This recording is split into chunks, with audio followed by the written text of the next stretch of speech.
Good evening, folks, and welcome to the live stream. I hope you're all very well this evening. Let's see who we have on tonight. We have Jared, great to see you. Robert, great to have you on. Ava, great to see you too. Jorge, great to see you. FSM is the dog, great to have you on too. Hope you're well. Ed Stacey, great to see you once again. Ed, we have Colin, great to have you on. Colin, Laura, great to see you. We also have Enzo the God, great to have you on. Enzo. Killer, thanks for moderating. Great to see you. We have Bina. We have the Freckle Pony. Great to see you once again. Stuart, great to see you. Suzanne, great to have you on. Lenan, great to have you on too. No DLC, great to see you too. Raven 1983 Witch, great to have you on too. Gene T, great to see you. Joshua, great to have you on. We have Galandaria, great to see you as well. Young Ralph, hope you're well. We have also CGM, great to see you, CGM, hope you're well. Welly, Marcel, great to see you, Marcel, sorry. Zanfia, great to see you. Katie, Tiny Demolition Lover, hope you're well up there in Scotland. We also have Kevin, great to see you. Sleepy Shark, Billy, Inconsequential, and so many more. So I want to say thank you to everyone who's come on tonight. Hope you had a great weekend. And hope you're enjoying the chaos that's ensuing with Rishi Sunak taking over from Liz Truss. Marky, ZNO, great to see you. Thanks so much for that super chat. I'd like to know what you think about Michelle Donnellan. Her partner company is Stronghold Global, one of the companies that had billions written off with the PPE scam. This is where Sunak is going, financial mates. Yes, I remember this lady. She is a member of the House. She's the one who's a member of the House of Lords, as far as I remember correctly. She seems to be a mate of someone within the, well, she's a friend of someone within the Conservative Party, either directly or indirectly connected to a member of the former member of cabinet. And as you said here, this is once again a form of corruption, pure and simple. So what she had done was set up a company, won a contract for PPE, and then produced nothing or bought stuff from China that was low grade and that eventually couldn't be used, but they made tens or hundreds of millions of pounds on the back of that. If that's who you're talking about, as far as I know, that's who you're talking about with Stronghold Global. And the idea that there are more and more individuals who are waiting for Rishi Sunak to hand out contracts, or his administration to hand out contracts. I'm pretty sure it's going to be once again a case of donate to the Conservative Party or have some sort of connection from the outside, and you're going to be handed over a contract worth tens or hundreds of millions of pounds. This worked out so well for many people during the pandemic. We've seen a huge transfer of wealth from the state to very rich individuals, and I think it's going to continue under Rishi Sunak. Why would it not? When we look at what he did during the furlough schemes, there was furlough fraud. There was fraud connected with the furlough scheme, and he wrote it off to the value of, I think it was £12 billion. So yes, it's unfortunately, I think it's going to continue under the new administration as it did before. Unfortunately, none of this is going to change until there is a general election and the Tories are removed. You know, they've been in power for 12 years now and they're untouchable. Look at what happened with Boris Johnson. Boris Johnson should have been fired by the King, or he should have resigned, or the Queen, I should say, at the time, on a number of occasions, and he didn't. He should have sacked his ministers, and he didn't. Liz Truss, the same.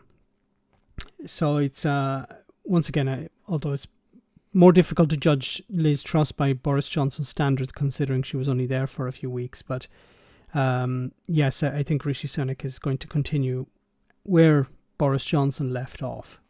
Thanks so much for that super chat. I hope I was able to answer that. Magic, thanks so much for that super chat. Great to see you on the stream once again. If you scrape together a load of old leftovers, warm them up and move them around on the plate, then you'll have a new meal. Is that how it works? Yes. So of course what Magic is referring to is the current administration. Take out a few of the old ones, move them around a bit, and then sell it as a new government. The cabinet is pretty much as... Some of the people are still in the same places. For example, the lady on the screen here, Suella Braverman, is back as Home Secretary, even though she was fired under Liz Truss for breaches of the ministerial code. So there you have it. This person who was sacked under the previous administration is rehired under the current one. But this is all new. It's not old. Simon, thanks so much for that super chat. Thanks for that support. The Freckle Punny, thank you so much for that as well. Braverman back. Jesus wept. No imagination whatsoever. Also an admission of a policy of talent to choose from. Yeah, Boris Johnson got rid of the competent MPs. Back in 2019, he had the whip removed from so many competent MPs, competent Tories. Not a fan of the Tories, obviously, but there were some people in the party who knew what they were doing. And Boris Johnson, of course, got rid of those people because he was afraid that they would see through his crap, they would understand what he was up to, and they would oppose him. So what better thing to do than just get rid of them, get rid of the people who could eventually bring you down. And that's why Boris Johnson was able to stay in power for so long, surrounding himself with people who are more stupid in a sense than he is. So yes, the people who Rishi Sunak has put in charge I think it's more not so much about a lack of talent, but an attempt to unite the party. I think what he's doing is he's bringing people in who are more moderate, if there are still a few of them, but more moderate, but also the crazy, the headbangers. So he wants to bring in, he's presenting himself as not a headbanger, but he's bringing the headbangers on board in order to keep the far right in the party happy. So I've seen comments from people even like Farage saying, oh, it's great to have Suella Braverman back, but is she going to follow through on her promises when it came to, for example, Rwanda or pushing back boats? But yes, the talent pool is quite shallow.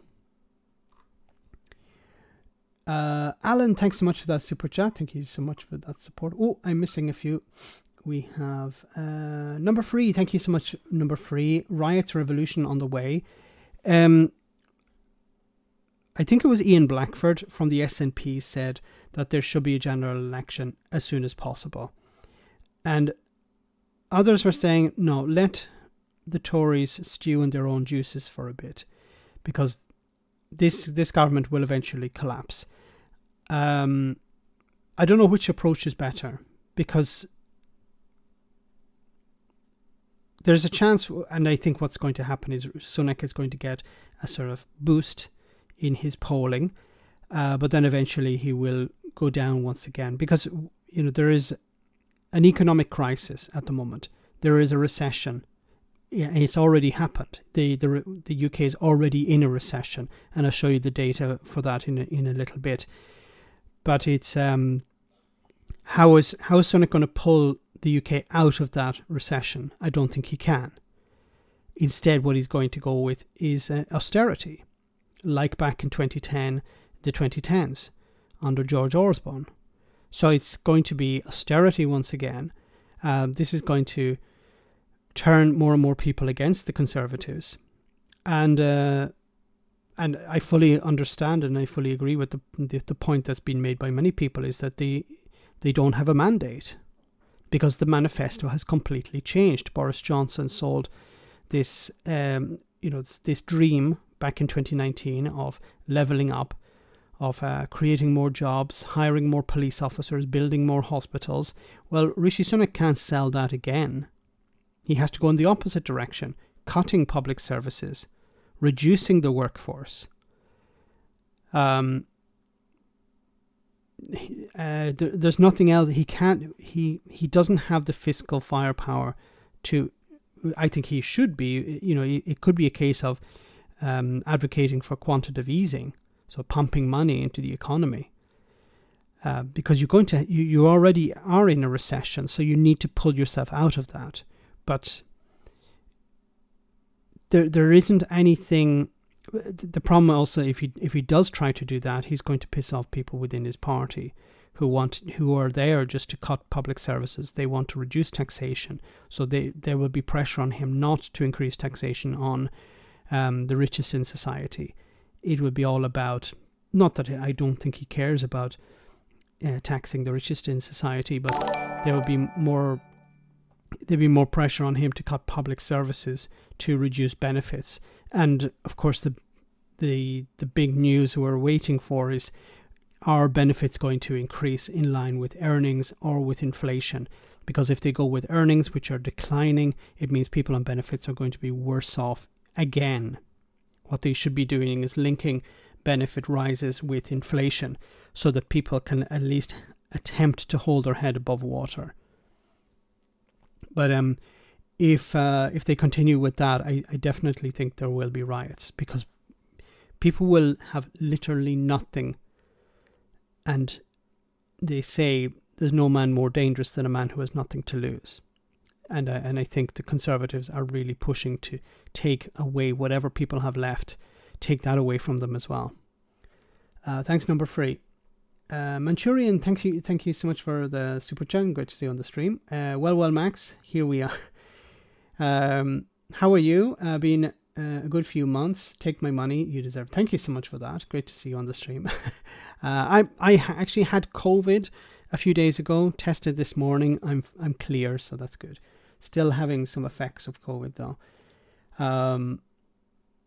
Really bad cold. Really bad. A bit of a flu-like symptoms. Wasn't as bad as I thought it was going to be. I had some headache and tiredness. Feeling very tired. That was one thing. Feeling very sleepy all the time. But I think I'm over it, or 99%. Alan, great to see you on the stream. Thanks so much for that super chat as well. Thanks for that support. I think I've read all the super chats so far, so let's move into this. So we have another update, I think. Let me refresh this. They're coming in quick, thick and fast here. Andrew Mitchell appointed development minister. So who is in the cabinet at the moment? It moved. No, here we go. I think. No, it's moving around again. Damn it. Anyway, Dominic Raab reinstated as Deputy Prime Minister and Justice Secretary, regaining posts he held under Boris Johnson. Dominic Raab, who was Justice Secretary and Deputy Prime Minister under Boris Johnson, has got both his old job backs. He was sacked by Liz Truss, having criticised her strongly during the summer leadership contest. There was speculation that he wanted to be Foreign Secretary, but it was hard to complain about being Deputy Prime Minister. Yes, so Dominic Raab back once again as Deputy Prime Minister and Justice Secretary. He done a wonderful job before, didn't he? Lewis, thank you so much for that super chat for the post-COVID red wine fund. Thank you, Mary. Thank you so much. I will enjoy that. Greatly appreciated. I had the list here, but it's gone. Okay, well, we can just go through probably the main ones here. Of course, is Suella Braverman, former Home Secretary once again, and as was pointed out before, these. It's a sort of scraping the bottom of the barrel and scraping once again, because Liz Truss scraped the bottom of the barrel, and it seems Rishi Sunak didn't want to throw away those scrapings.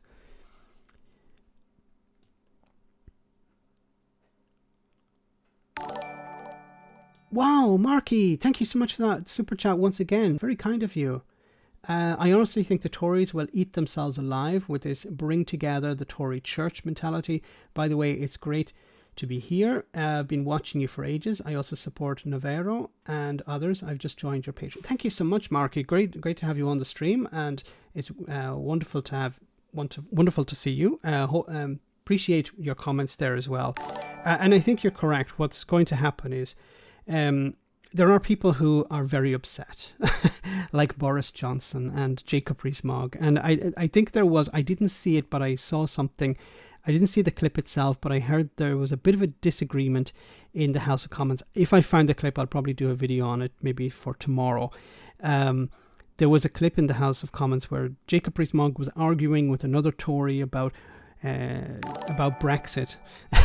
And it seemed like, Jacob Rees-Mogg, he's back in the back benches, and now he wants to cause some trouble.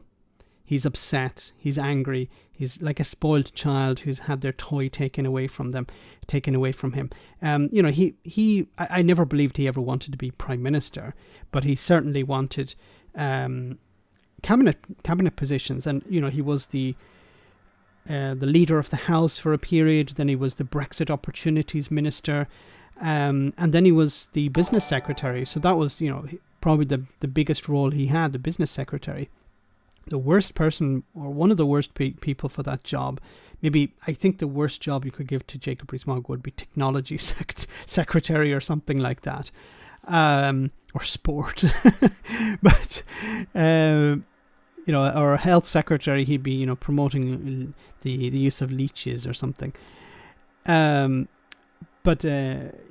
think there is going to be a bit of sniping going on, and I think what's going to happen is, as things start to go pear-shaped, you're going to hear from the pro-Boris people saying, well, if more MPs had backed Boris, then he would have been able to win this. We should have had Boris. Boris would have avoided all these problems. Boris would have fixed this. Boris would have done that.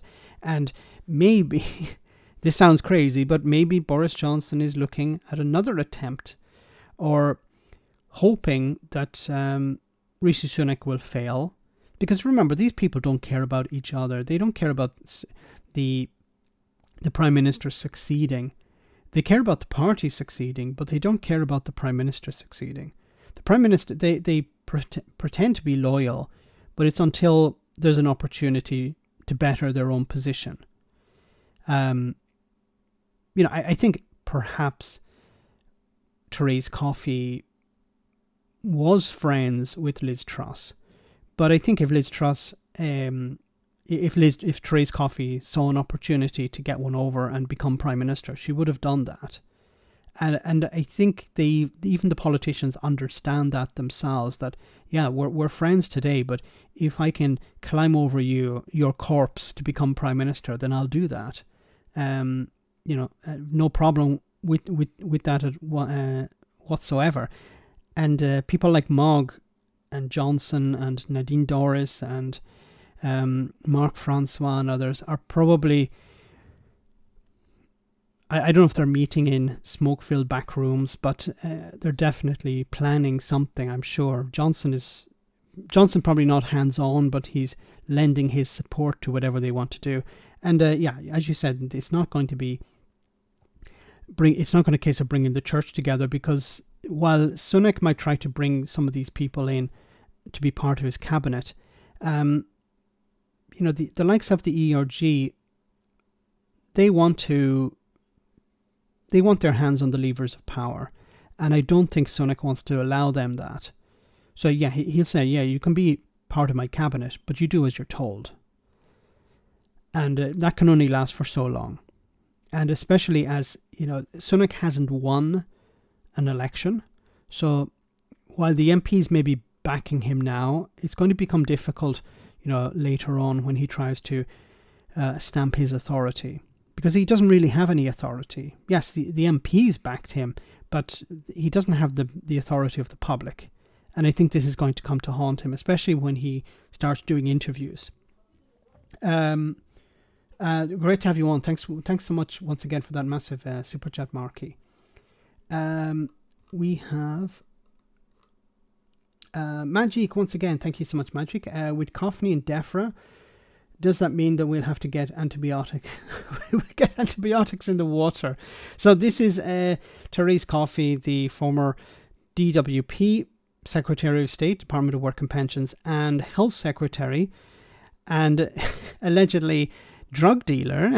She was handing out antibiotics to people, and she was pushing for the liberalization of antibiotics in particular. I don't know why it's antibiotics, but to make it easier for pharmacists to give medicine to people. And this was one of the plans to deal with the crisis facing the NHS, that she wanted to allow, basically for you to go into your pharmacist and say, I want, morphine, and they'd say, why? And you just say reasons, and they would say, okay, well, we can't not sell it to you, so here you go. Or something like, I have a headache, can I have some morphine? Okay. And the pharmacist, because pharmacists are not trained, they can give advice, they have some understanding, but they're not trained like doctors. And that's why it's important that you go to a doctor, and the doctor gives you a prescription, prescribes the medication, not the pharmacist, because the pharmacist has no access to your medical history, doesn't understand what ailments you have. They're going off what somebody has told them. They're not going off their own diagnosis. It's like having your neighbor tell you how to fix your car instead of having the mechanic do it. But in the case of medication, it's much more serious. And now she is the head of the Department of Environment, Food and Rural Affairs. Now, what's really concerning about this, well, there's so many things concerning about this. She is an advocate for the tobacco industry. And, when it comes to, and she's voted against a sugar tax, and, attempts to fight obesity. Now she's in charge of, Department of Environment, Food and Rural Affairs. So when it comes to food, she's going to be in charge of that. Of course, she's going to deregulate as much as possible, or push through as much legislation to deregulate as much as possible. It's about lowering standards. And then when it comes to the environment, she's not going to put pressure on these water companies to clean up their act. Literally clean up their act. And then I think about when it comes to farming, it's all about deregulation once again. It's very concerning. Thanks for that super chat. FSM is the dog. Thank you so much. Badenoch at equalities. Be afraid of it. Yes, this, putting Boris Johnson in charge of, honesty, or putting Jacob Rees-Mogg in charge of technology. Badenoch is another thing. Badenoch in charge of equalities. This is somebody who is against gay marriage. This is somebody who is anti-trans. This is somebody who is to the far right of most people within the Conservative Party. She's way out to the right. She's beyond Jacob Rees-Mogg. Jacob Rees-Mogg is anti-gay rights because for religious reasons. I think she's anti-gay rights for ideological reasons. And she, for example, I think she banned at one of her meetings or one of her conferences, I don't remember, one of her rallies, she banned gender-neutral toilets, for example. I don't know if there was a requirement, but she banned it anyway. This sort of how can you call it, virtue signaling to the far right? That's the best way I can come up with of describing it. It's virtue signaling to the far right. Telling the far right, I'm on your side. The worst person possible to be in charge of this. Jacob Rees-Mogg all over. Yes.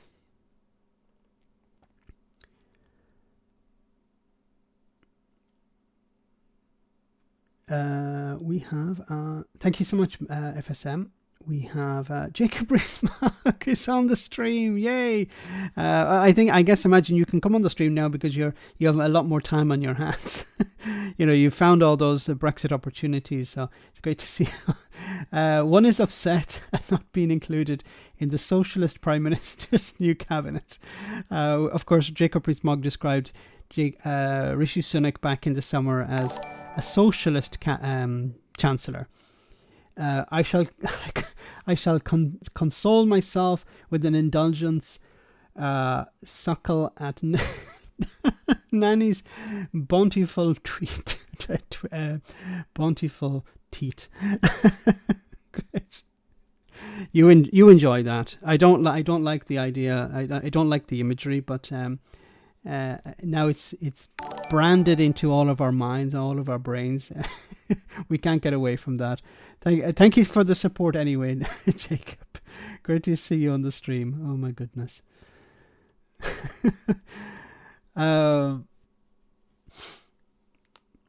Marky, once again, thank you so much for that super chat. Please do a video on Donnellan. She's so suspect. Whoops, please do a video on Donnellan. She's so suspect. Coffee is an easy target. Culture wars are so corrupt. Definitely will. Yeah, I think this is somebody who's flying low on, below the radar, but definitely somebody who's attempting to profit from what's coming down the road. And as I said, and has been pointed out by others, I think the pandemic set a sort of precedent where companies knew, okay, if I donate to this MP, if I donate to this Conservative Party, I'm likely to get something in return. It could be a PPE, it could be not a PPE contract anymore, but during the pandemic, PPE contracts or whatever. But in the future, will be some sort of benefit in return. And while in the past that was considered corruption, it's been legalized. It's a donation, and the Tories know that they can. The public will let them get away with it, and that's why it's important that we call it out. Thanks once again, Marky. Chris, thank you so much for that super chat. Hold on, I'm a pharmacist. Agree with you about not giving out antibiotics without prescription, not due to training, due to antibiotic resistance. Very good point. Yes, especially when it comes to antibiotics, dishing them out like sweeties is not the correct approach because it creates a resistance. So we end up getting into a situation where the bacteria have become so that the antibiotics no longer function against the bacteria or infections, and we don't want to be going to, because antibiotics are a wonderful tool, but if we overuse it, it creates a resistance, and the bacteria will eventually win out, and we don't want to get to a situation like that, because then we have to develop even more aggressive medicines, countermeasures, and we don't want to be in a war of attrition with the bacteria. We need to limit the use of antibiotics, and you see it a lot where either physicians, doctors overprescribe things to people. Why they do that, I don't know, but there is a real concern that there is growing antibiotic resistance, which would bring down healthcare systems. Because then the medicines we're using are no longer effective. Thanks so much, Chris, and thanks for the information on that. Alistair, great to see you on the stream. Thank you so much for that super chat. Scotland is getting popcorn ready with the IKEA cabinet. Yes. I'm going to cover a little bit later on the stream about the Scottish position, but yes, it's I think the SNP and the independence movement probably would have preferred Boris Johnson because the damage would be much more acute. This is going to be just as damaging to the union. Rishi Sunak has, said in the past he's not going to give Scotland a second referendum. Instead of taking a more pragmatic approach, saying, yes, look, the people of Scotland should be able to have the referendum, but we're going to defend the union. So I think that would be the best approach. We're not going to stand in the way of a referendum if that's what the people of Scotland want. I think this would be a much better approach than this constant denial of a referendum. You don't have to agree with you don't have to agree with independence to agree with a referendum. But I think the problem is that many on the unionist side understand there's no argument left for the union. Like before, what was it before 2014? It was, well, if you leave the UK, you leave the EU. Oh, well, that was sort of knocked on the head. That was sort of exposed, I should say, in 2016. Oh, well, if you leave the UK, your economy is going to suffer. Well, that's been exposed now. So what arguments are there left, apart from emotional ones?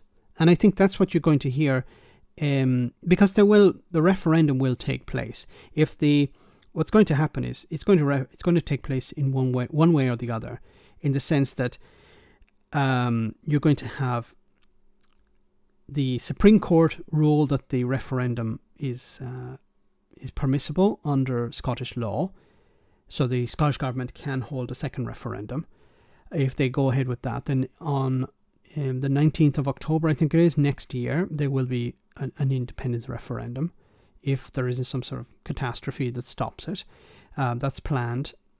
And the arguments from the unionist side will be what? Well, you have to stay in the union because, well, we don't want borders. But then the people who were banging on about controlling borders and putting up borders with Europe will sound a little bit silly, won't they? Or they'll say, well, the Scottish economy can't function.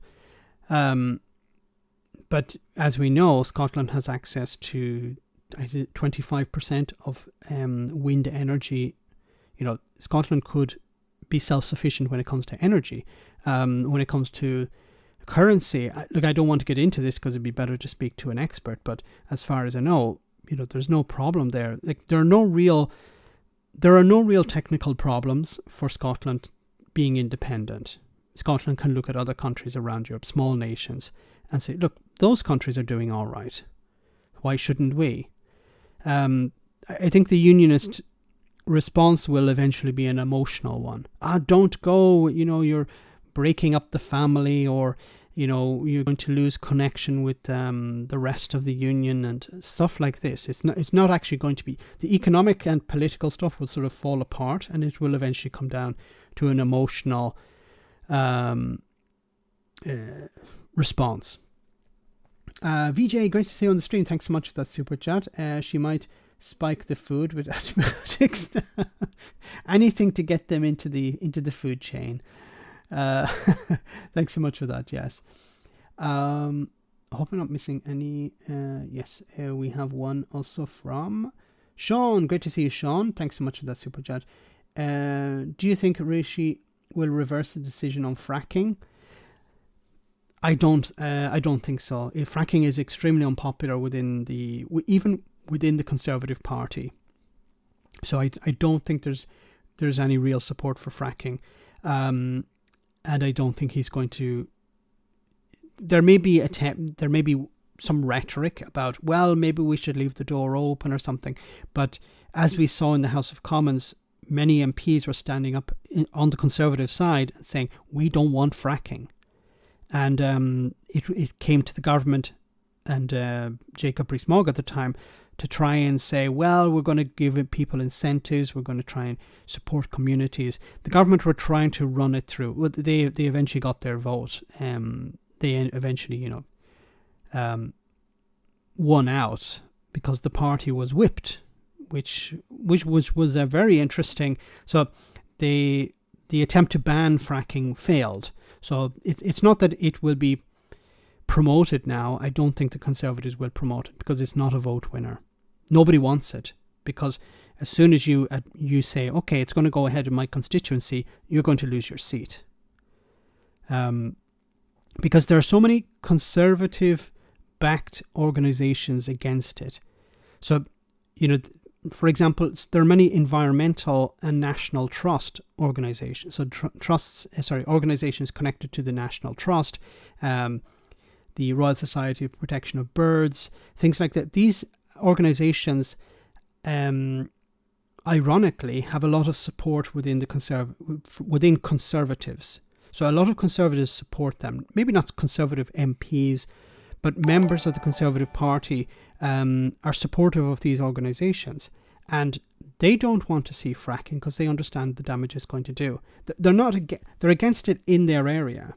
They may not have a deep concern if it's somewhere else, but generally they're not happy with it in their area. So it's like, who wants a coal-fired power station in their area? No. They say, yeah, we need to have them, but not in my backyard. And if you have enough people saying not in my backyard, then it's not going to go ahead. So to your original question, do you think Rishi will reverse the decision? No, I don't think so. But I don't think they're going to go ahead with fracking. It was a weird vote.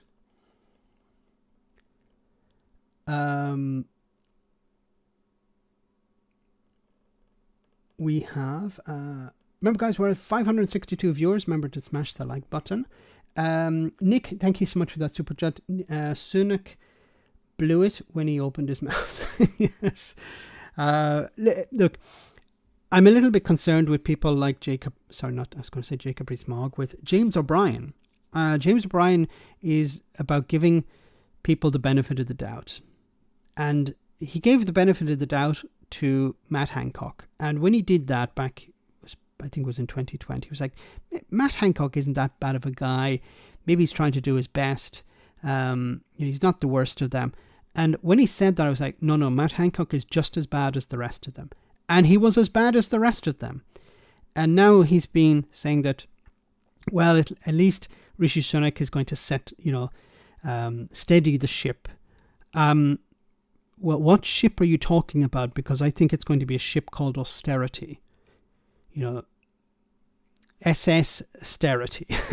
And Rishi Sunak is its captain. And I think this is going to be extremely damaging, and it's going to harm a lot of people.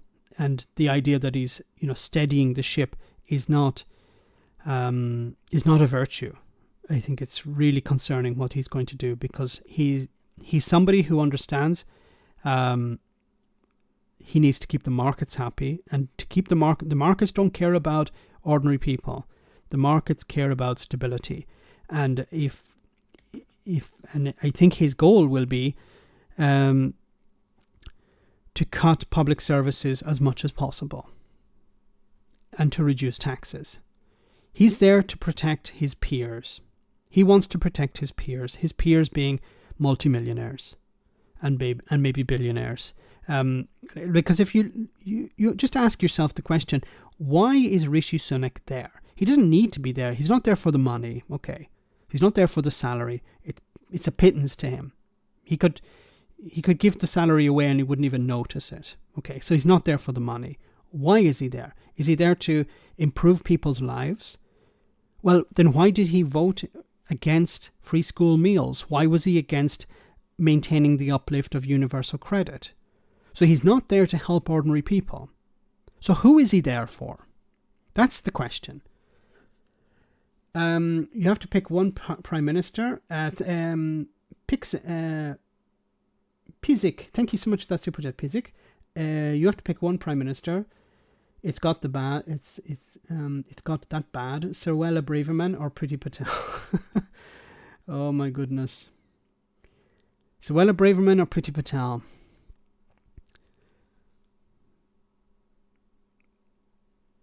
Maybe Priti Patel is slightly less bad. Not better, but less bad. Suella Braverman was talking about how she dreamed of airplanes taking off, taking people to Rwanda. She actually said that out in the open. Priti Patel didn't, which means maybe she feels she wants to do that, but she didn't say it. But we'll never know. So she has that little bit of an edge. It's a millimeter of an edge over Suella Braverman. But Suella Braverman is worse, yes. But not by a huge amount, but by just enough. I hope neither of them become Prime Minister. It's bad enough. Thanks for that super chat. Great to see you on the stream. Anyway, let's continue. So she says, I'm honoured to be appointed by the Prime Minister to serve as Home Secretary. We will work hard to control our borders, maintain our security and keep our streets safe. And I won't be sending emails to people I shouldn't be sending them to. We also have Robert Jenrick, the Secretary of State for Immigration.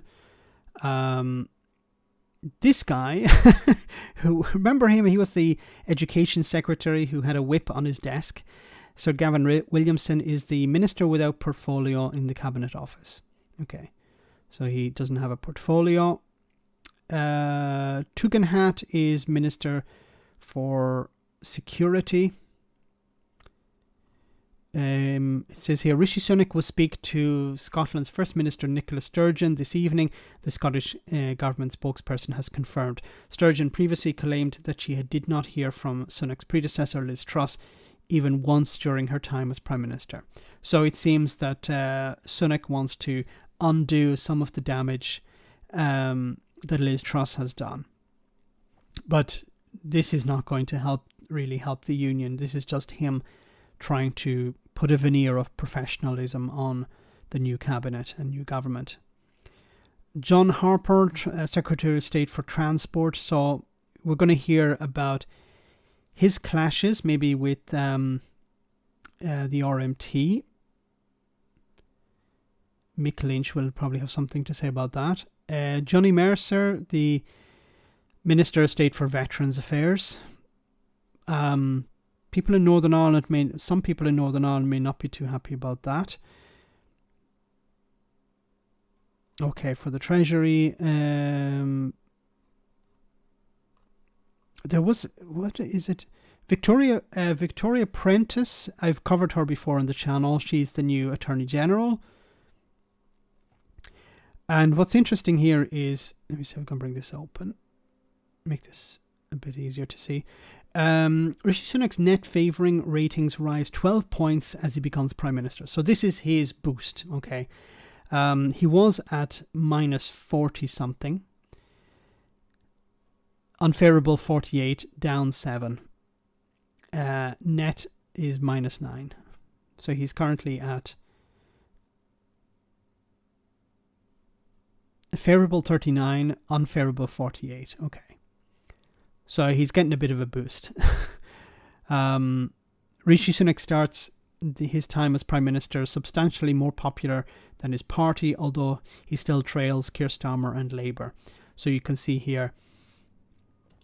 Let me open this. Let me see if you should be able to see that, yes. Whoops. What the hell did I do? Okay. So you can see here, Rishi Sunak is here at minus 9. The Conservatives, who is it? No, Liz Truss, Boris Johnson, Liz Truss, and Rishi Sunak together were minus 70 or something. The Conservatives are minus 47. Labour, which are interesting, Labour are plus 2, and Keir Starmer is plus 3. While Rishi Sunak is minus 9. So he has some way to go, and I think he's going to get a bit of a boost over the next number of days. But we'll have to wait to see how long that lasts, because there are a mountain of challenges for him. There are NHS waiting lists. There is a massive amount of debt, the state debt to be dealt with. There's the cost of living crisis. There are interest rates. While they have declined somewhat, it's still going to put a lot of pressure on people's mortgages, which of course, has an impact on the rest of the economy. No DLC, thanks so much for that super chat. It's funny how their heads are all cropped into the pictures, like they need no brains. A very interesting point, as you say. Yes.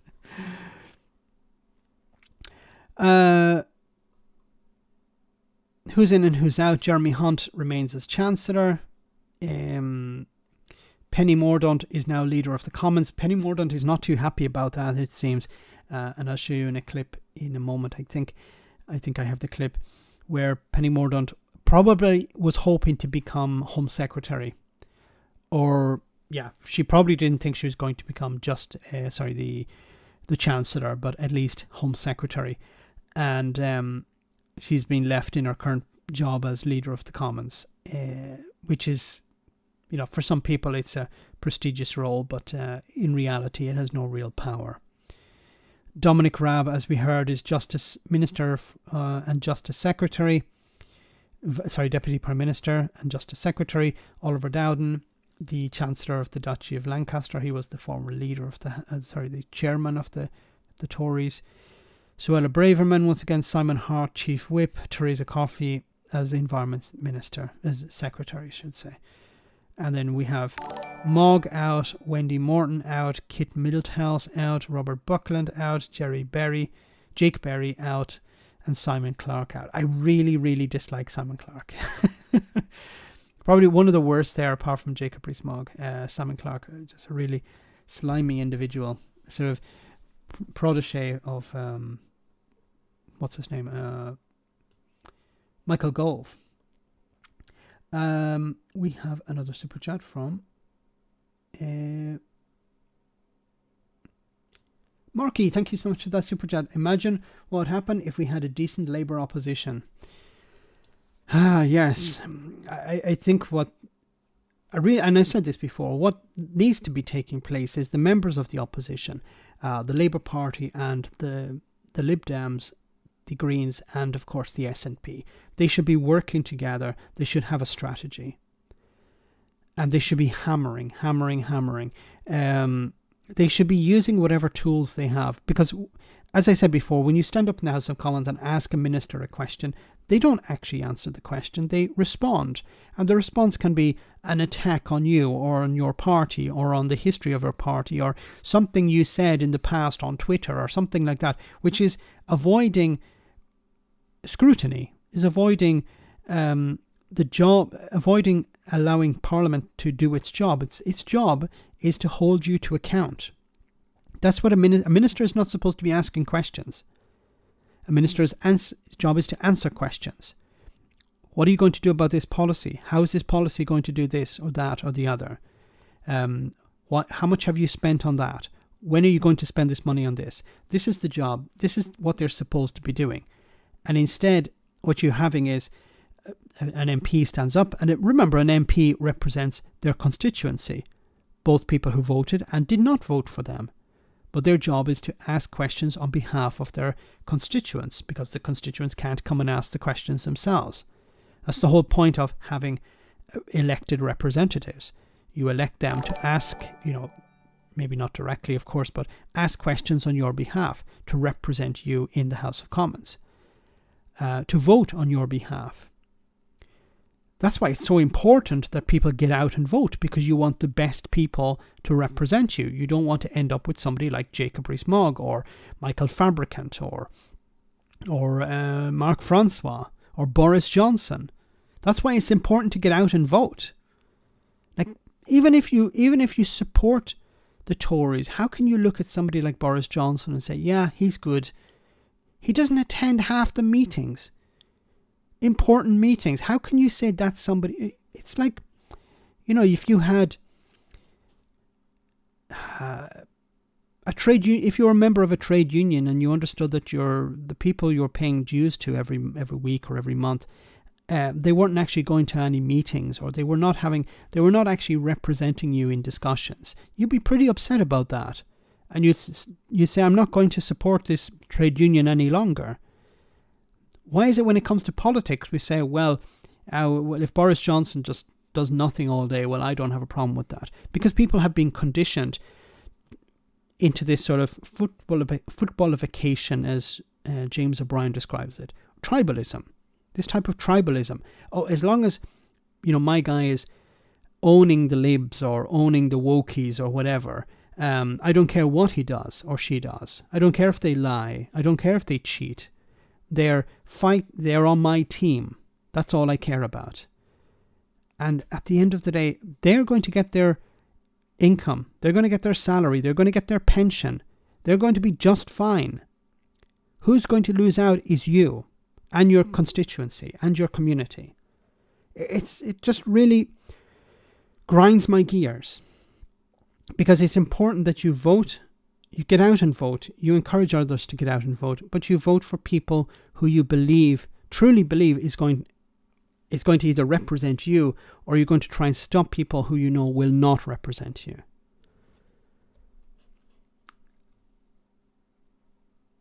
But there needs to be a better opposition. I've said it on a number of occasions, maybe, and he's done it. Maybe he's been listening to me. No, I'm joking. I don't think Keir Starmer listens to this, but there being on a number of occasions he's dropped a few F-bombs or BS bombs, and what has happened there? People started listening to him, because you don't expect him to do that. I've said on a number of occasions, he should stand up and say, "For fuck's sake, Boris," in the House of Commons, and then say, "I'm sorry, I'll take it back," and apologise. But what happens when he does that? It shows him as human. It shows him as an ordinary person, and the added effect is whatever he said would go viral. If there was a clip of Keir Starmer saying, "For fuck's sake, Boris," it would have 10 million views by the end of the day,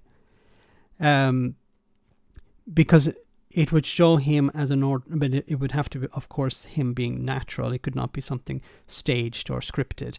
But you need to come across in a more natural way, I think, and you need to approach. And I think he's starting to do that somewhat, where he's introducing the impact the cost of living is having on ordinary people, and he's giving examples of people. I think it was in the last PMQs or the one before that, when he said that he described a story of a married couple, or a couple who wanted to buy their first home, and they had everything done, they had everything prepared, they had their mortgage ready to go, and following the mini budget, the bank pulled the product, so they were no longer able to use that mortgage product, and the sale fell through. They were no longer able to buy the house because of Liz Truss's actions. And I think this was a good, I don't want to describe it as a tool, but using real life scenarios in a context like that connects to the public. It's not about connecting to the Conservatives, trying to get Liz Truss to do anything about that, because she doesn't care and she doesn't understand what ordinary people are going through. Where's Mad Coat, new Education Secretary woman, Gillian something, I think. Yeah, Gillian, I forget what her name is. I think I covered her before on the channel. So, Roisin, thanks so much for that super chat. Well, where is she? I don't know. I don't know where she's going.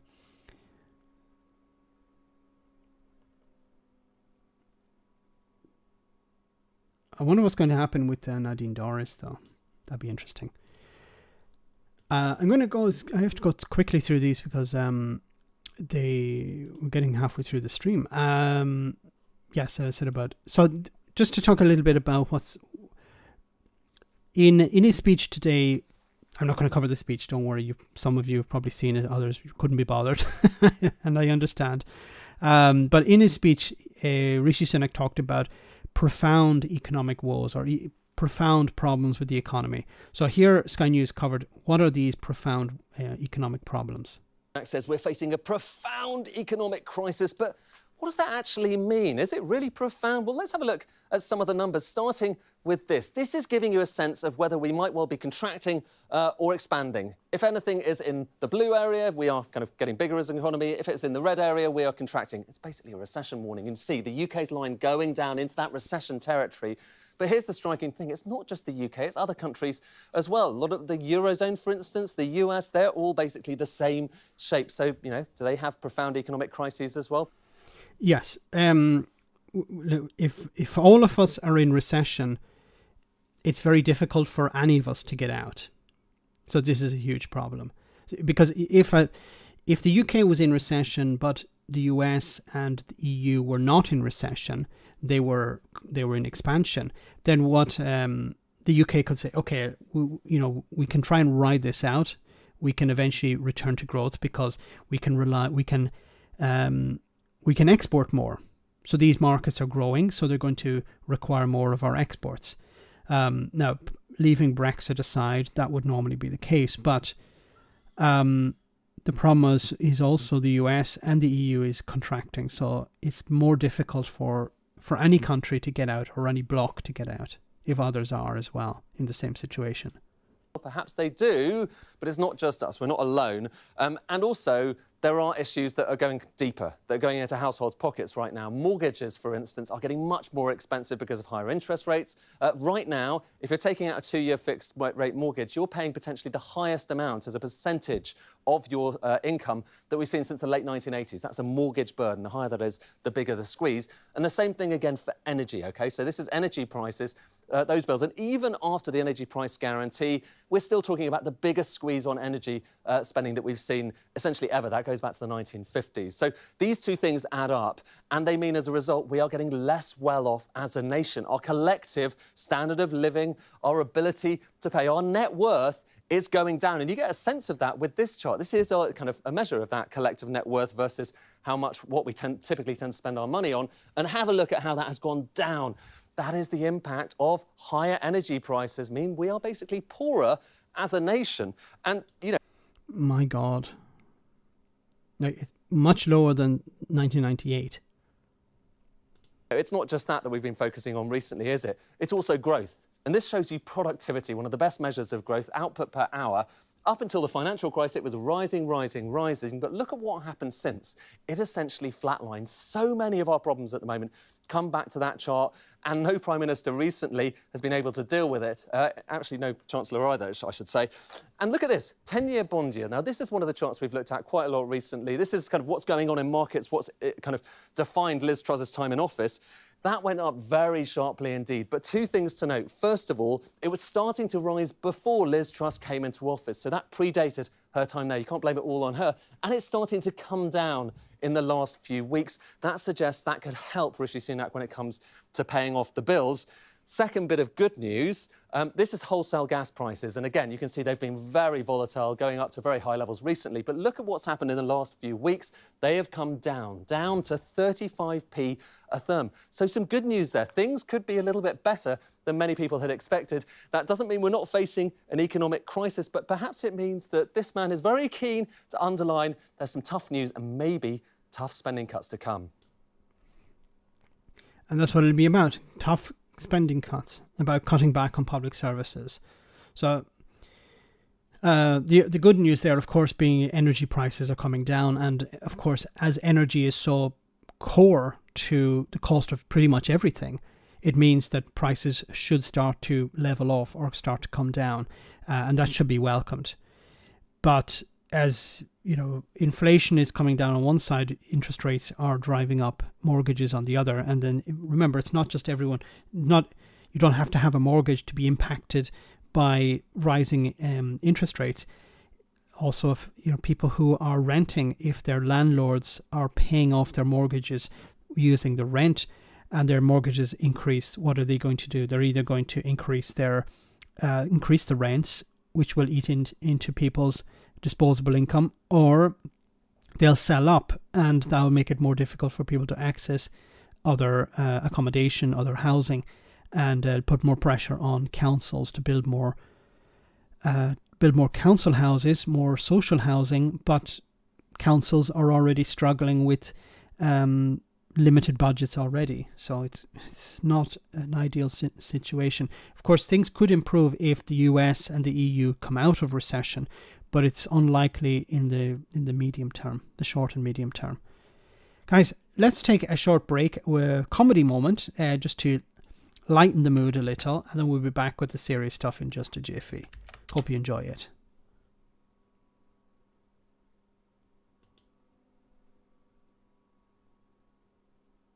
To be the Prime Minister, how long for? Only a week, mercifully. So when things got difficult for Liz Truss, she hid under a desk. What would you have done? Got into the cabinet. Interesting. Now, the big question that all my viewers want to know, What do you think of my Twitter videos? I know that me not giving you an answer to that question is to my detriment. Yeah, because if you don't say something nice about them, I will make you talk about poo.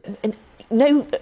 Oh, so that's how we're playing it, is it? Fine, fine. So, Penny, tell me, what do you refer to your poops as? Enormous backlogs. Gross. We're moving on to you. Ian Duncan Smith, what do you think of my videos? Phenomenal. Thank you. Not so hard, is it, Penny? So, Ian, how would you describe what's going on in the Tory party at the moment? It's peculiar. Say more about that. We're in peculiar times. And what would you say to someone who simply described it as a bit weird? They really underestimated exactly how peculiar these are. Interesting. Keir Starmer, care to provide any sort of opposition? Hello, darkness, my old friend. Fantastic. We're going to go over to Dominic Raab, who's asked me to call him by his nickname, which is... Big Beast, Have you made up any other fun names recently, Big Beast? Steve Baker, Kenny Badnock, Tom Tugendhat. And how long did it take you to come up with them? Not weeks, a matter of days. Very impressive. What is the funnest thing the Tory party have ever done? Partygate. But wasn't that against the rules? Well, look, we play by the rules that we've got. Must be nice for you. What do you think of my Twitter videos? I'm speaking personally. Yeah? There's much more that needs to be done. That was a mistake, Dom, because you said that. I'm going to make you say this. What is the body part that's most likely to be in the hands of a Tory MP in the House of Commons? I think the members... What's your greatest ambition, Dom? I'd love to see Boris Johnson come... Any final words for the viewer at home? Come. I cannot believe you just said that. Oh my goodness. Okay. So one of the things that many people have been saying about the Conservatives, well, you know, isn't it great that there are so many people from ethnic minority backgrounds in the cabinet, in Boris Johnson's government, in Liz Truss's government, in Rishi Sunak's government, and even, you know, old friend of the show, Nick Ferrari, fell for this as well, claiming that, well, you know, they can't be racist if there are members of ethnic minorities in the cabinet, in the Tory party. This obviously, you don't need to work it out, the first Prime Minister of colour under the Conservative Party, the first Chancellor, the Conservative Party, the first Health Secretary, the Conservative Party, the first Foreign Secretary, the Conservative Party, the first woman Prime Minister, the Conservative Party. Why would it appear that they, the Conservatives, are so far ahead of the Labour Party? And does it finally put to bed the suggestion that there is some kind of vile racist streak within the Conservative Party? And what does it say more generally? Are we now a nation actually at peace with ourselves? So, racism is over, guys. Sexism is over, guys, because in 1979 there was a female prime minister, and Rishi Sunak today broke another ceiling, smashed through another ceiling. No, I'm sorry to disappoint you, Nick Ferrari, because the Labour Party haven't met the standard that people seem to think exists, that the Conservatives have put in place. No, I'm sorry. Sorry to burst your bubble. The people who are running the country don't care about people from ethnic minorities. They don't care about working class people. They don't care about the rights of women. They don't care about these things. They care about making sure their donors have laws to protect them. They make sure that their donors are satisfied, and they make sure that if in the future, probably as was highlighted here, maybe some of the donors will be given contracts for infrastructure or for, I don't know, whatever is in the pipeline. They'll be given first call on these things. And a lot of the measures that were part of the European Union anti-corruption measures have of course been removed because the UK is no longer a member of the European Union. So that you can't even put people in jail over this because it's no longer illegal. The idea that, well, look at who we have in the cabinet, and this is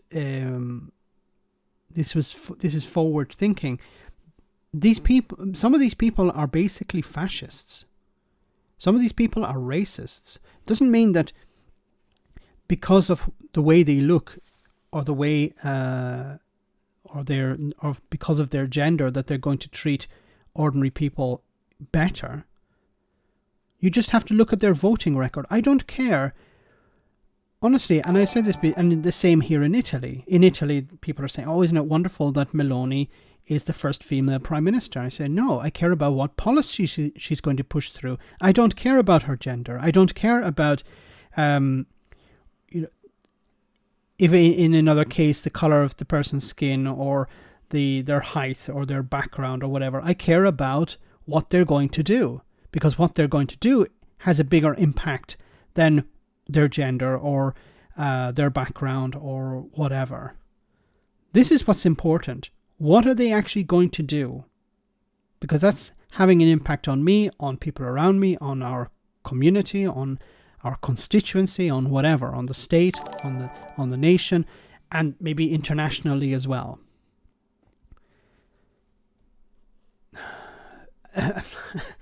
How is state school diversity going? Nick was said FSM.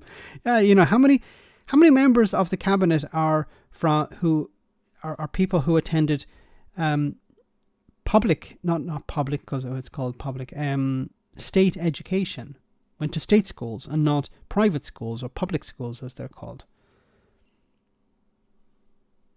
There's a certain type of, we want diversity, but not, people from the lower classes. We don't want those people in power.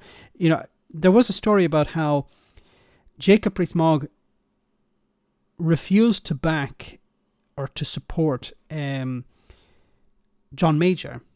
He never liked John Major because John Major came from a middle class background. For him, it was, how can we have somebody like this as Prime Minister?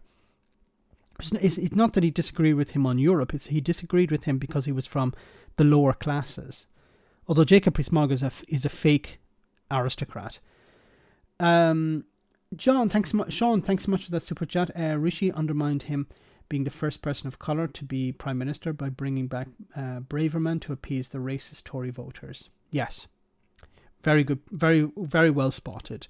If you look at the Farages of this world, if you look at the other racists within who support the Conservative Party, they're very happy with somebody like Suella Braverman because she's somebody who appears to hate her own people and hate immigrants. She's the perfect person for them because she allows them to be racist, but I support the Home Secretary. So she gives them carte blanche to say horrible things about immigrants, and she gives them the protection from being accused of racism because they will turn around and say, yes, but I support the Home Secretary. It's very cynical. It's very dangerous as well. Because there are people, of course, even further to the right who are not happy with people like Suella Braverman or Rishi Sunak. Where are they going to go? Well, they're going to go to vote for the Reform Party or something like that, whatever Farage has pulled out of his arse for the next election. Thanks so much for that super chat. For people who aren't racist or sexist, Tories spend a lot of time saying, look at the people of colour or this ethnic background. It's like they're compensating. Yes, of course, it's about we're putting people in place to give the impression that we're not racist. But these people, what do they actually want to achieve in power? They want to suppress the poorest in society, and the poorest in society are generally people from ethnic backgrounds, refugees, people working in the black economy, people who are on 0-hour contracts, people who are working in Amazon warehouses, things like this. People who are doing the most difficult and dangerous jobs are generally migrants or others from ethnic backgrounds. Those are the people who need the most protections. And the people at the top who you would imagine would be trying to protect them are actually doing the opposite. As I said, they allow the Conservative Party to get away with things but avoid the accusation of racism. it's really cynical, and it is in a sense a clever move. Whoever thought it up was a genius. What we do is we continue to be racist, but we put people in positions of power where it protects us from that accusation. Anyway, moving on. As I said before, it was about... Yes, I want to show you this clip where Penny Mordaunt wasn't too happy. So, as I said before, she's holding on to the same... I'll show you the clip, actually. Can I just mention, we saw Penny Mordaunt come out just then. I didn't think she looked very happy at all. She sort of went straight through there, no smile at all. She's exactly got the same job. She hasn't got the big promotion she might have hoped for by running for the leadership. Has her leadership bid backfired? Well, at least she hasn't been sacked, like quite a few members of the cabinet have. But she's expecting still a big job, or there's a lot of talk look about at that a big face. job. She's not happy, is she? No. She doesn't look happy to me. Well, I don't know what a happy Penny Mordaunt. Well, you've seen ministers come out. I don't know what a happy Penny Mordaunt looks like. Now, I guess probably nobody does, even herself. Out of the number 10 smiling. But would you have said she was expecting a big job? I would say she was certainly hoping for one, yes. I mean, Foreign Secretary, Defence Secretary probably wasn't an option, Home Secretary perhaps, especially given the controversial reappointment of Suella Braverman. She's got the same job, Leader of the House of Commons, managing government business, a sort of graveyard slot in the Commons on a Thursday morning when the House is pretty empty. It's, I mean, some people say it's a great job, but not compared with running a great Department of State. Yeah, it's a pretty crappy job. As he said, it's a graveyard shift on a Thursday morning. It's the day after PMQs, and I even see it on the channel myself. Views start to go down on a Thursday. So, poor Penny Mordaunt. She had high hopes. She was hoping to become Prime Minister today or yesterday, and instead she's back in her old job. It's not really a position of power. Jacob Rees-Mogg liked to do that, I think, because it gave him a platform to practice his Latin or something. But she's not really. Yeah, she's okay in the roles. It's not really a position of power. It's answering questions and being a bit of a dick about things. But no one really takes it too seriously.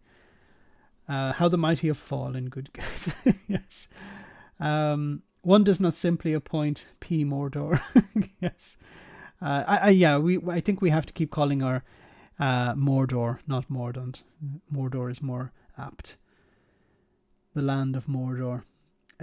Mate, sorry I couldn't sub a fiver. That fiver went into my electric meter. Bacchus, great to see you on the stream, guys. And I've said this before, and please do remember this is way to help the channel is to like videos, share videos if you can on social media, on Twitter or wherever, TikTok or wherever you can. That's a great way to support the channel. There's no need to send super chats. Only if you can support, please do. If you can't, great to have you here. Okay. All I'll ask is for you to smash the like button.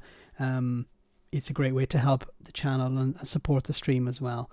I understand. Bloody hell, I know people are going through a very, very difficult time, and there's no need to spend your hard-earned money, okay, on me. Shocking Cruella is back. Heavens help us, yes. Penny is the eye of Sauron, Max. I can name 2 Labour MPs from memory and 1 SNP who are Muslim, but no Tories. I think there was a Tory, but she was in the House of Lords. I forget what her name is. Penny Mordaunt. Good. That's a good name. I have a feeling she'll be the next Tory Prime Minister after Sunak, whenever that is.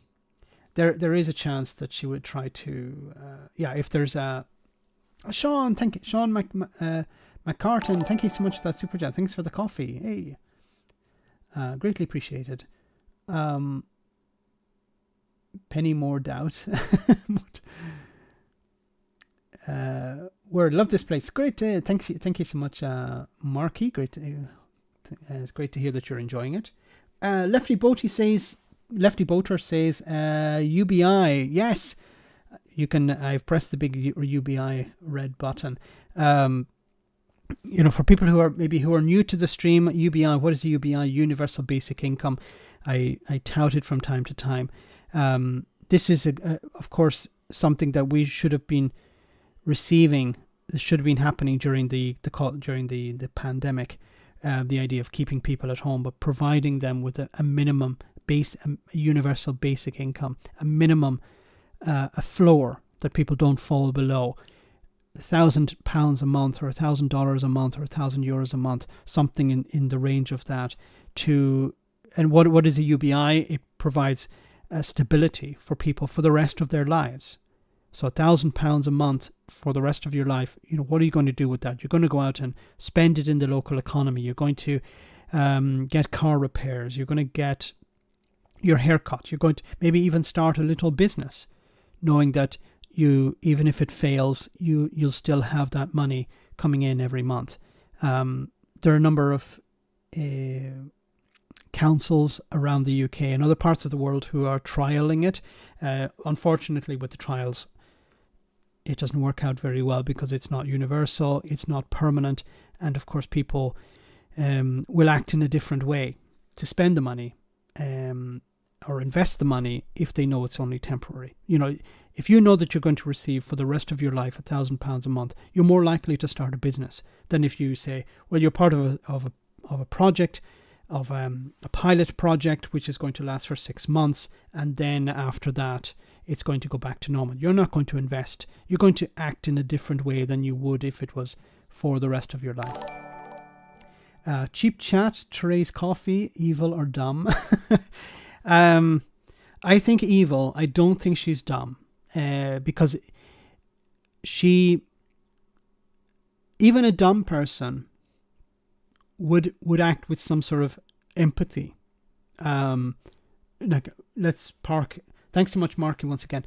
I think park the sociopath aspect of it.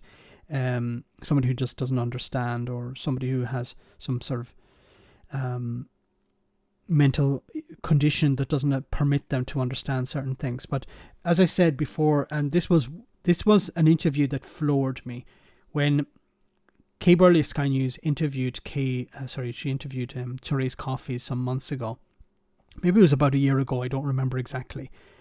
And she said to her, somebody died. This was when Therese Coffey was the head of the Department of Work and Pensions. So she said, somebody, I think they were on universal credit, they had been sanctioned, meaning that they didn't get their money, and they starved to death.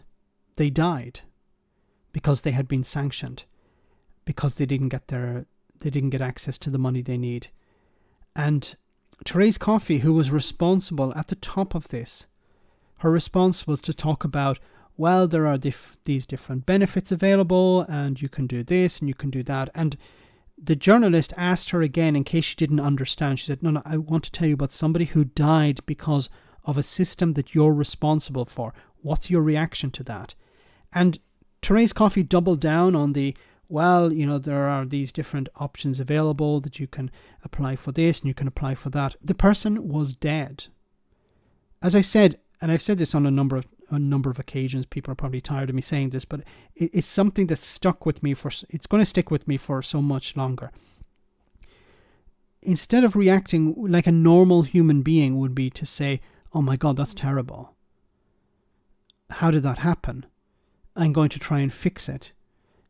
This shouldn't happen again. This will never happen again. Even if you're a cold-hearted individual and you say, well, this won't happen again, I promise, and we're going to fix it. Okay, but she didn't even say that. It was about it was just talking, it was almost, she was trying to paint the victim as guilty or something, as it was their fault. Oh, look, there are all these options they could have chosen, and they died instead. Well, that's their fault, in a sense. So that's evil. That's not dumb, I'm afraid. If she was dumb, it'd be one thing. But now she's head of the Department of Environment, Food and Rural Affairs. This is going to be fun. And she's going to be at these select committees, obviously, and she's going to have to answer questions about, why farms can't access the workers they need. What are you going to do about raw sewage being pumped into the sea? All of these questions are going to be asked of her, and what is her response going to be? Probably like she was before. The government is doing everything it can. The government is doing this. The government is doing that, which is not going to help anyone. Completely pointless. Sometimes I ask myself, what are these people like in real life? Because, when they're a politician, we see them on TV. They have a particular persona about them. They have a particular personality or character that they're playing. And, they have to defend the government, or they have to defend their actions or whatever. And you understand that, what you see on TV is not exactly what they really are. But with Therese Coffey, I really am curious about what she really is like. And, sometimes you get a little bit of a hint behind the curtain. You get a glimpse behind the curtain, a peek behind the curtain. And you see that, like when on the day the universal credit uplift was removed, she was singing at a karaoke, "Time of My Life." I've had the time of my life. I don't know. Makes you think maybe it's not just an act. Maybe she really is that bad. Oh my goodness. Anyway, let's move on. About Scotland, how is the First Minister reacting to the new Prime Minister? Sunak has also made it clear that, like his predecessors, he does not think, nor would he agree to, there being another referendum on independence. What is your reaction to that? Well, it's not for Rishi Sunak to decide whether Scotland becomes independent or not. Of course, we await the outcome of the Supreme Court reference, and that will tell us whether or not the Scottish Parliament has the competence to legislate for a referendum. I hope the outcome of that is that the Scottish Parliament does, in which case there'll be a referendum next year. If that is not the outcome, then we'll take the issue to the people in an election. Scottish democracy cannot be and will not be the prisoner of Rishi Sunak or, frankly, any Westminster Prime Minister. Rishi Sunak has also... Okay. There was some good news, maybe, that what happened was Rishi Sunak actually called the Scottish First Minister. I talked a little bit about it at an earlier part of the live stream. So this is maybe a good sign. But when it comes to blocking a referendum, I said before, the approach from the Unionists and Westminster will be to attempt to block the referendum, and then when they can't block it anymore, and they know it's unblockable, that it's going to happen, then they start to shift to attempting to paint independence in a bad light. So first of all, we don't need a referendum. Now's not the time until that runs out of steam. And then once that fails, then they move into the next phase, which is, okay, now we have to defend the union, but we can't defend the union, so we have to attack independence. Because we can't, it's impossible, practically impossible to defend the union. Because defend it with what? What do you say is on the one side you have independence, and on the other side you have what? Well, people say the union. Okay, well, what is the state of the union at the moment? Well, Scottish businesses can't export like they did before Brexit. Scotland, the people of Scotland voted against Brexit. So where's the benefit of being part of the union there? There's none. Then people will say, well, there's you have access to the UK union, but that's in recession at the moment. Yes, other parts of the world are in recession, but the Scottish government have no control over its destiny in a sense, because Westminster is in charge. It has no real influence in Westminster. It has no control over what happens in Westminster. The Tories have an 80-seat majority or 70-seat majority. So the SNP can do whatever the hell they want. They can shout as much as they want, but the impact is zero on what happens in Westminster. Now, juxtapose this with let's say Scotland becomes a member of the European Union, then it will have a seat or a number of seats in the European Parliament. It can form blocs in the European Parliament. It can fight its corner better. And it can have access to funding. It would have, of course, access.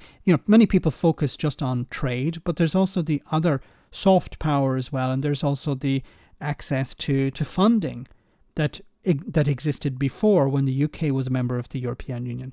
But Scotland would have access to that as well. So you're not going to hear arguments about why Scotland should remain part of the Union. You're going to hear arguments of why Scotland should not be independent. And, it's too expensive. There'd be a hard border, and you're going to hear that from, ironically, you're going to hear that from Brexiteers. We don't want borders. Okay.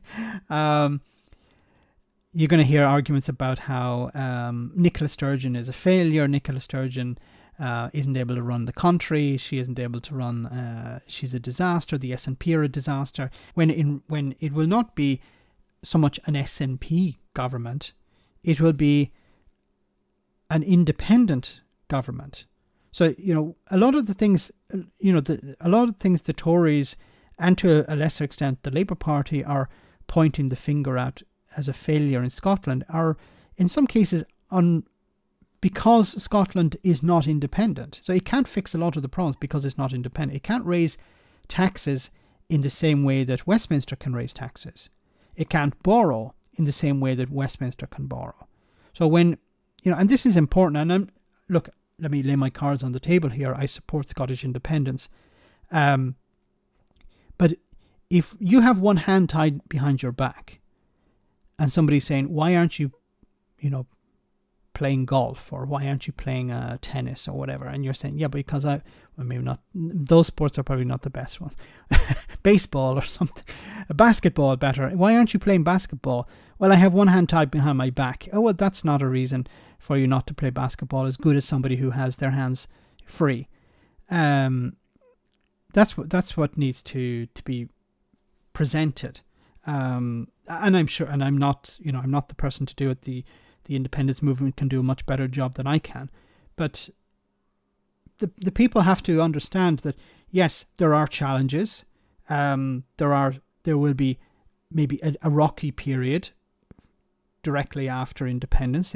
When Scotland becomes independent, there will be, and I've said this before, there'll be probably a withdrawal agreement between Edinburgh and Westminster. So they'll have to there'll be negotiations. They'll go on for probably months, if not years. And there will be a deal hammered out, about all the issues that are on the table. But, you're going to hear a lot of things about, well, what about this? What about that? But a lot of those what-abouts will be sorted out after independence. And I'm not saying that because, well, that's sort of, ignoring the issue until that's ignoring the issue or distracting from the issue. No, but a lot, for example, when it comes to a border, you can't predict what the border is going to be like now. You can only predict what the border is going to be like when the negotiations have completed. So you could say, well, this is what the border should be like. Okay, that's, you would imagine both parties, the Scots and the English, would want the best outcome possible.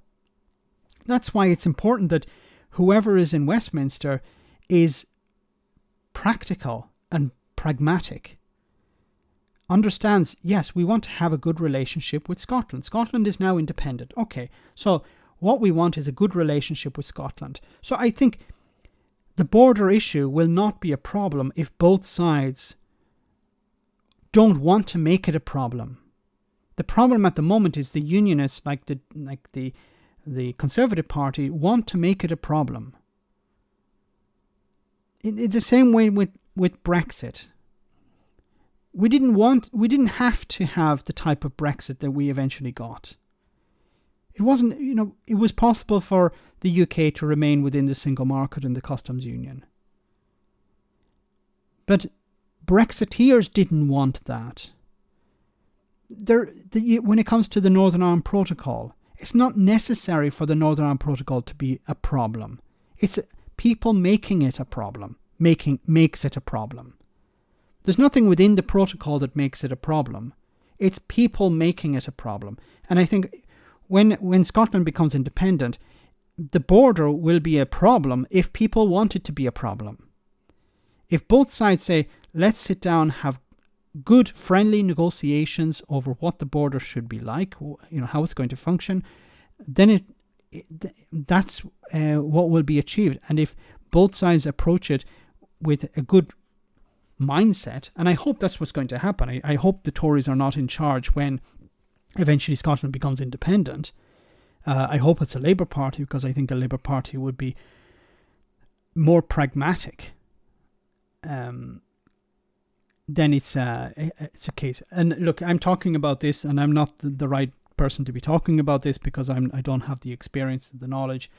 But once again, I say you can have a difficult border. You'll have a difficult border if one side or both sides don't like each other. So what you should try to do is have as friendly relations as possible. And this is not. There was not a war, okay? This is not Korea, where you have North and South, and you have the border between the two, the demilitarized zone. It doesn't have to be like that, okay? I don't think it'll be like that. You can have a border like, we have in Europe with many European countries. Before the single market, before Schengen. It doesn't have to be like the sort of scaremongering that the unionists are trying to present. Marky, thanks so much once again for that super chat. Not to open a can of worms. No, this is the place for worms. Open your cans, open your cans of worms everywhere you like. How do you feel about the Orange Marches and Ireland? How do you feel about the Irish government? And how can we move forward together? I had actually received an invite to the Ireland. I was at the Ireland Together organization. There was a conference some weeks ago. Unfortunately, I wasn't able to attend it. But so there's a few things there. So Orange Marches, if this is what people believe is part of their culture, and it's expressed in a non-violent, of course, but also in a sense sectarian way, but in a non-offensive way. If there is not offense, there are two types of offense. There's one type of offense. Offense is normally something received, not something given. When it comes to Orange Marches, on many occasions, the offense is given. You're singing songs about killing people, or singing songs about how one religion, one group, people from a religion should be burnt to death, or something like that, or you're celebrating terrorist acts. This obviously is sending offense. But if you're singing a song about my great grandfather crossed the river and defeated the enemy or something like that, on his wonderful horse, beautiful horse, and he had his medals, he won a medal or something, nobody's going to be really offended by that. I'm grasping at straws perhaps, but look, if people want to express that, if they feel that's part of their identity, then I have no right to take that away from anyone. In the same, and I've said this before, in a united Ireland, people who are pro-British should be well within their right to express that pro-British feeling, as long as it doesn't impact other people's lives. That's what I'm on about. In the same way as if somebody's Polish and they want to express their Polish identity, what's the problem? Brazilian, the same. French, German, Italian, Japanese, Chinese, South African, Ugandan, wherever you come from, you should be well within your right in a civilized society to express your identity, as long as it doesn't impact others in a negative way. That's all it should be, and I think most reasonable people would agree with that. And when it comes to Orange Marches, I understand what they represent. I understand what they have meant in the past, and I understand the feeling people have towards them. But I think it's a cost, it's a price we have to pay to have a civilized society. We have to sometimes allow things to happen that we don't always agree with. We have to tolerate things that we dislike. But as long as there's no attempt to invoke a reaction or violence or something like that, then I don't have a problem with them. When it comes to the Irish government, from a non-issue of United Ireland, from not that point of view, I think the Irish government have a huge amount of issues to resolve. There's a huge amount of money coming into the country because of the boom. Also, post-Brexit, you have banks and financial institutions relocating to Ireland. You have the American companies like the technology companies, Facebook, Google, Apple, setting up huge operations in Ireland, pumping billions upon billions of euros, into the economy. And I think what it's doing is it's creating a divide. There's a massive wealth divide taking place where you have people with access to huge amounts of money, and you have a lot of people who are struggling to pay their bills, a lot of people struggling to get their foot on the ladder, on the property ladder, people who aren't able to pay their rent. There are stories in Dublin, and Dublin is really, I think Dublin is getting a bit like Hong Kong or something. It's getting that bad to afford housing there. There are stories of teachers moving out of Dublin because they can't afford the cost of living there. I don't know if it's the mortgages or the rent or whatever, but they can't afford to live in Dublin, basically. So they're moving out. And of course, what does that do? It affects the schools there. The schools need access to teachers. They need their teachers. And if the teachers are moving out, it puts more pressure on the existing workforce. It puts more pressure on the schools. And it's bad for society if teachers are moving out, not because they found better employment somewhere else, but because they can't afford to live in the area. Something has to be done about that. Be it a complete and utter shift in how people view property, housing, or you build more social housing. Can we move forward together? I do believe that a united Ireland is achievable. And I think what's happening at the moment is it's not been rushed, and it's not been sold as a utopia like Brexit was. When it came to Brexit, you had two sides. You had the people saying, let's maintain the status quo, and you had the Sunlit Uplands people. And the Sunlit Uplands people just built the entire dream on lies. Farage and Johnson and Mogg and all these others who were saying, everything will be fine. And, Brexit was sold as a panacea, a solution to all problems. You can't get an NHS appointment, Brexit will solve that. You can't get a job for your kid can't get a job. Don't worry, Brexit will sort that out. Your wages aren't rising. Brexit will sort that out. You name the problem, Brexit would solve it. And unfortunately, the media didn't challenge these people, and the public were misinformed. And of course, that's why you ended up with people voting for Brexit for a whole range of reasons. The fact that people said that they voted to be part of the single market and not to be part of the single market at the same time tells you that people didn't know what the hell they were voting for. And the Brexiteers were never held to account. This channel, other channels like this, big names like James O'Brien and others try to hold these people to account. But the people who told the lies are still telling lies. The lies have just changed. They're now talking about woke, or they're now talking about immigration, or they're now talking about the World Economic Forum or something. They have moved on to the next thing, and the media hasn't called them out on it, and society hasn't called them out on it. Can you imagine a scientist who is so wrong about something? What would happen to their career? They would lose their job and they would go into hiding, basically. But when it comes to a politician or a pundit, they can say all sorts of things, and they'll still be in their job the year after. Makes no sense. Anyway, I got a bit sidetracked there, but these things need to be said. Kevlin, thanks so much for that super chat. I've read that Northern Ireland is doing better economically than all other of the UK due to the protocol. Does the DUP not want an economically successful Northern Ireland? No, they don't. It's not that they don't want, it's that they don't care. I think there was a DUP MP or member of the local assembly who said he'd be willing to see 40,000 job losses. That would be, because he was told, I think it was in the run up to Brexit, he said Brexit could, according to I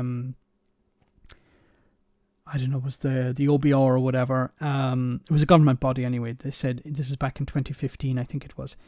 A member of the DUP was told Brexit could result in 40,000 job losses in Northern Ireland, and he said, I'm happy to suffer that. It's like, it's not my job that'll be lost, somebody else's, but that's a price worth paying for leaving the EU. That was basically what he said. And so the DUP, as I said on a number of occasions, for some people maybe it's new, others maybe you've heard me say it before, the DUP's hatred of Ireland and the EU is stronger than any love for the Union. I've said that before and I stand by it, and if anyone from the DUP wants to challenge me on that, feel free. But I say it again, the DUP's hatred for Ireland and the European Union is stronger than any love for the Union, because they were told on a number of occasions that Brexit would be bad for the Union, and they said, we don't care. We ignore experts, we ignore ex-prime ministers, we ignore people who, from the World Trade Organization or from the IMF, we ignore these people because we know better. And Brexit will be a success for the Union, because what happened was, for people who don't know, the DUP and others like them banked on the idea that what would happen is the UK would leave the European Union and there would be a hard border on the island of Ireland. Then they got a bit worried about this, and they realised that maybe it wasn't going to happen with people like Theresa May. And then came along Boris Johnson, and Boris Johnson told them, he even visited Northern Ireland and told people there, don't worry, there's not going to be a border on the island of Ireland, in the Irish Sea, because that was the other option. There was the option of a border on the island of Ireland or in the Irish Sea. And they were told by Jacob Rees-Mogg and others, don't worry about it, we're not going to break up the Union, we're going to make sure that it's intact. No Prime Minister, or no British Prime Minister would put a border in the Irish Sea. And then what happened? There was a border put in the Irish Sea. It was not a requirement of the EU, even though the DUP and their supporters would say this. It was never a requirement of the EU. But in order to get the UK as a whole outside the single market and the customs union, the border had to go somewhere. And the UK understood that it couldn't put the border on the island of Ireland, because that would require infrastructure built on the island of Ireland, on the border. And infrastructure would need to be protected, so it would require that infrastructure being militarised. Because, the last time there was infrastructure on the border between the Republic and Northern Ireland, there were problems, and that's putting it mildly. So to avoid this and to respect the Good Friday Agreement, the border had to be moved somewhere else. And the border was put in the Irish Sea. Now, it wasn't necessary to have a border in the Irish Sea, because if the UK as a whole remained within the single market and the customs union, which many, Remainers were suggesting, including myself, look, put it there. Have the UK as a whole within the single market and the customs union, but then the Brexiteers didn't want that, because that would require freedom of movement. And they wanted to stop freedom of movement. So when it came to Brexit or the Union, Brexit won.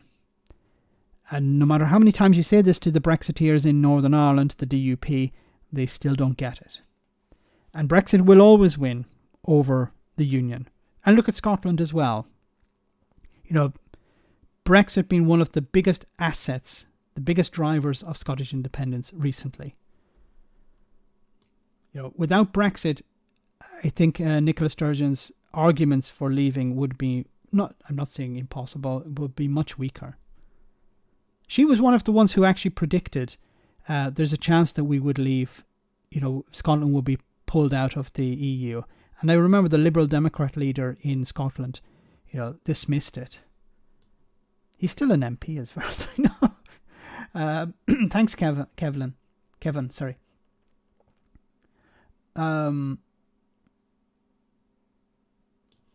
Anyway, let's move on. We're almost at the end of the stream, but I wanted to cover this clip from Yvette Cooper.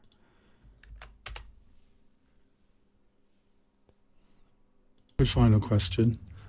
Here's an opportunity for you to create a real dividing line between you and Suella Braverman. She dreams of sending flights to Rwanda. What do you dream about? I dream about getting police back on the streets to support our communities and keep them safe. There's 6,000 fewer neighbourhood police than there were on the streets just 2015. We've got to do better than that. I want to put 13,000 more neighbourhood police and PCSOs on our streets to keep people safe. So we have the exclusive Yvette Cooper dreams about policemen and women, I should say. Yvette, thank you very much indeed. That's Yvette Cooper, the Shadow Home Secretary. We'll come to your calls in just... It's a much better dream. I would have actually preferred a dream like peace, world peace, or, happy children, people not relying on food banks or warm banks this winter.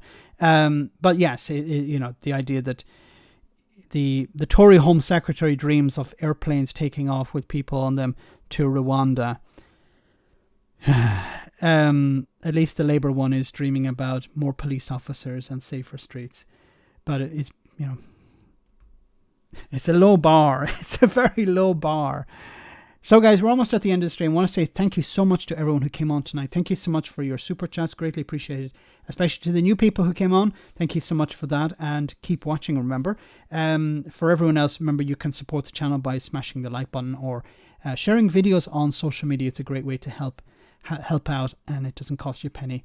After the stream tonight, we have our post stream chat on Discord. So remember, if you're a patron, you have access to Discord, and if you don't have access, please contact me through Patreon and we'll sort that out. But before we finish, as always, we have our one for the road. So I hope you'll enjoy this. I'm sure you will.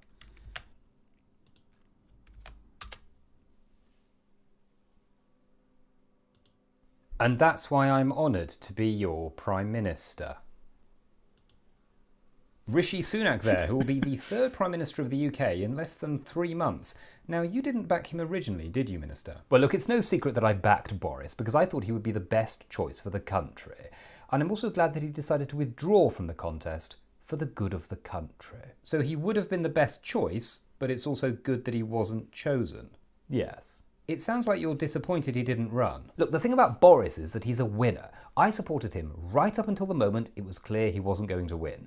It's very much what he would have done for any of us. Indeed, only 2 days ago you tweeted #BorisOrBust. Well, yes. Then you tweeted a gif of a cartoon mouse saluting with the caption, "General Boris, I'm reporting for duty, sir." And then you tweeted, "FFS, Boris has to win, or else the lefty liberal wokerati will have a field day." Yes, but with slimy socialist Sunak. I'm not sure late night tweets should be taken very seriously. That was at 10:34 on Sunday morning. Well, that's late night in Los Angeles. Were you in Los Angeles? No. So do you expect to remain a minister in Rishi Sunak's government? I have said repeatedly that whoever won the leadership would have my full backing. Really? Right up until the moment he does something I disagree with, and then my backing might be somewhat less than total. He's got a lot of issues to deal with, hasn't he? Particularly on the economy. In fact, one of your top donors recently said that the government has to start being honest about the problems caused by Brexit. The thing about Brexit is it would be a great success if only the British people would pull their finger out. In what sense? If they would only accept they have to work like dogs with no regulations or benefits, we could finally build an economy that rich people could be proud of. It's their own fault it's not working. Is that really what people voted for in 2019, though? Since when has that mattered? I mean, who'd even heard of Rishi back in 2019? And nobody would know who he was even now if Sajid Javid hadn't fallen out with Dominic Cummings. And now he's Prime Minister. And I'll be giving him my full support. And what of Liz Truss? I imagine she'll make a fortune on the speaking circuit, telling them what not to do. Thank you, Minister. Next up, as the Royal Mail announces that all stamps without barcodes must be used by January, we ask, when was the last time you sent a letter? And was it to the 1922 committee? Wonderful. So once again, thank you so much to everyone who came on tonight. Thanks for smashing the like button. Thanks to everyone who sent a super chat. Greatly appreciated. And thanks, of course, to the moderators for doing a wonderful job as always. See you on Friday, same bat time, same bat channel. And as always, stay safe and take care. Good night.